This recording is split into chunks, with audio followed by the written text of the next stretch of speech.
The Book of the Courtier is a courtesy book. It was written by Baldassare Castiglione over the course of many years, beginning in 1508, and published in 1528 by the Aldine Press in Venice just before his death. An English edition was published in 1561.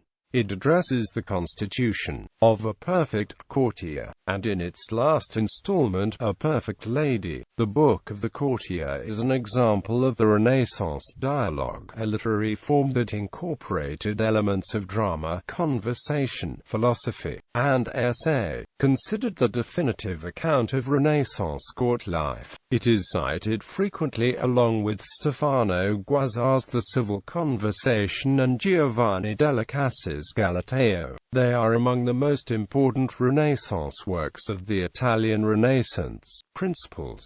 The book is organized as a series of fictional conversations that occur between the courtiers of the Duke of Urbino in 1507. In the book, the courtier is described as having a cool mind, a good voice along with proper bearing and gestures. At the same time though, the courtier is expected to have a warrior spirit, to be athletic, and have good knowledge of the humanities, classics and fine arts. Over the course of 4 evenings, members of the court tried to describe the perfect gentleman of the court. In the process, they debate the nature of nobility, humor, women, and love. Reception. The Book of the Courtier was one of the most widely distributed books of the 16th century, with editions printed in 6 languages and in 20 European centers. The 1561 English translation by Thomas Hoby had a great influence on the English upper class's conception of English gentlemen. Rhetoric. Of the many qualities Castiglione's characters attribute to their imperfection of the courtier, oratory and the manner in which courtier presents himself while speaking is amongst one of the most highly discussed. Wayne Rebhorn, a Castiglione scholar, states that the courtier's speech and behavior in general is designed to make people marvel at him, to transform himself into a beautiful spectacle for others to contemplate. As explained by Count Ludovico, the success of the courtier depends greatly on his reception by the audience from the first impression. This partly explains why the group considers the courtier's dress so vital to his success.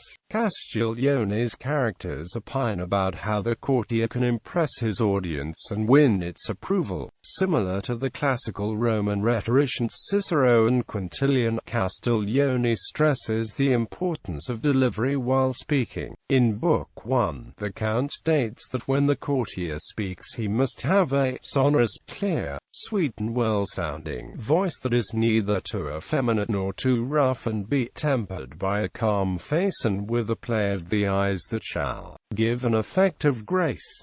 This grace, or grazia, becomes an important element in the courtier's appearance to the audience. Edoardo Sacconi states in his analysis of Castiglione, grazia consists of, or rather is obtained through, sprezzatura. According to the Count, sprezzatura is amongst one of the most important, if not the most important, rhetorical device the courtier needs. Peter Burke describes sprezzatura in the Book of the Courtier as nonchalance, careful negligence, and effortless and ease. Quote, "The ideal courtier is someone who conceals art, and presents what is done and said as if it was done without effort and virtually without thought." Quote.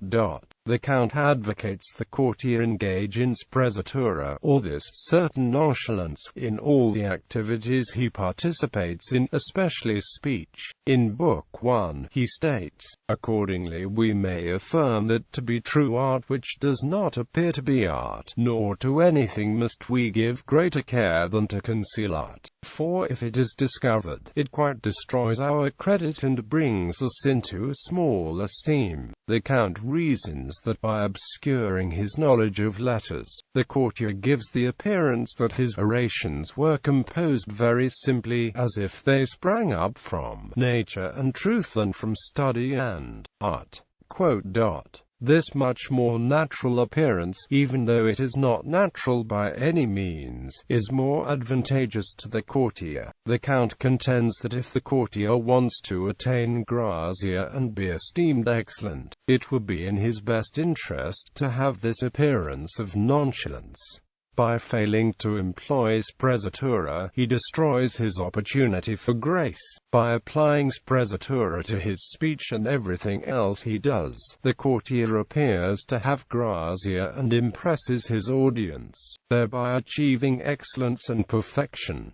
Another feature of rhetoric which Castiglione discusses is the role of written language and style. Castiglione declined to imitate Boccaccio and write in Tuscan Italian, as was customary at the time. Instead he wrote in the Italian used in his native Lombardy. As the Count says, "Certainly it would require a great deal of effort on my part if in these discussions of ours I wished to use those old Tuscan words which the Tuscans of today have discarded, and what's more, I'm sure you would all laugh at me." Here, the use of the old and outdated Tuscan language is seen as a form of excess rather than a desirable trait. Castiglione states that had he followed Tuscan usage in his book, his description of sprezzatura would appear hypocritical, in that his effort would be seen without a sense of nonchalance. Federico responds to the Count's assessment of the use of spoken language by posing the question as to what is the best language in which to write. Rhetoric. The Count's response basically states that the language does not matter, but rather the style, authority, and grace of the work matters most. Robert J. Grimm, a Renaissance literary scholar, notes that questions of whose language is privileged at any given historical moment are deeply implicated in matters of personal, social and cultural significance, which he states is the primary reason for Castiglione's usage of the native vernacular. This also illustrates the Count's response on the relativity of language in Latin. With the role of language set, Castiglione begins to describe the style and authority in which the courtier must write in order to become successful. The Count explains, "It is right that greater pains would be taken to make what is written more polished and correct. They should be chosen from the most beautiful of those employed in speech." This is where the style of which the courtier writes encourages the persuasiveness and successfulness of a speech. The success of a written speech, in contrast to the spoken speech, hinges on the notion that we are willing to tolerate a great deal of improper and even careless usage in oral rhetoric than written rhetoric. The Count explains that along with proper word usage, an ideal courtier must have a proper sense of style and flow to the words.